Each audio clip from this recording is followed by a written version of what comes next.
Hello and welcome. It is Poppy and Neil, and today we're going to be showing you how to create and pack your own Christmas hamper. And this one here, we're going to show you how you can put together, a traditional hamper, but with all these different types of stuff. In other words, you don't have to have the same things over and over and over again. Yeah. Okay, and you can mix up the shapes, the sizes, and the patterns. So we've already kind of got our traditional Christmas hamper products here that we've selected. This is a hamper that we do offer at Christmas, and what we've done first is we've selected what we want the initial look to be whenever you open this, whenever it's opened at Christmas. Yeah.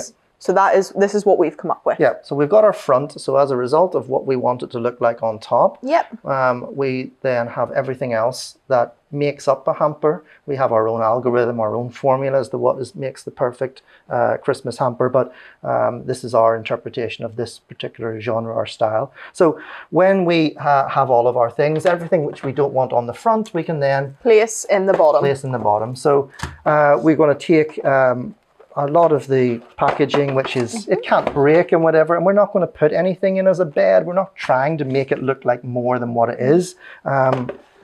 We can place all of these types of products on the bottom of our container. Okay. Don't use packaging if you don't need it. No. All right. That'll be okay. Don't use packaging to make things look bigger, because it's difficult to get rid of packaging. Would you agree? Yeah. We also don't want to be disappointed if you send a box of this size and then all of a sudden they're tearing through and all they can find is straw. We put all of our products in here. We place them all in a way whereby they're not going to cause any damage. Yeah. You don't need all those pellets. The things don't move. They're not going to break.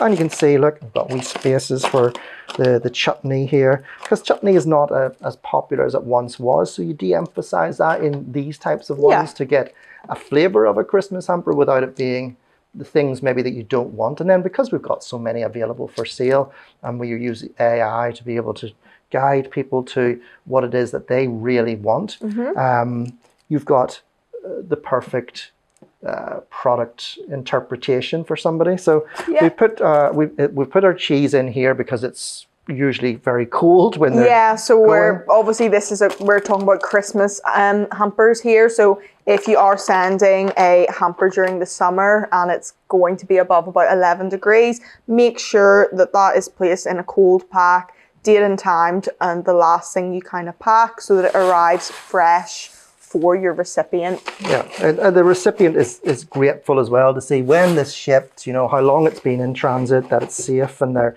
comfortable to put it into their fridge and consume it. Yeah. Yeah. So we're now putting on some straw here, which creates a bit of an element of surprise once you get that initial look at it, and then you get to dig through and see all the other amazing products that you have selected to place in your hamper. My key thing of taking out of this is that you can choose a whole lot of random products which you don't have to follow a strict conventional formula.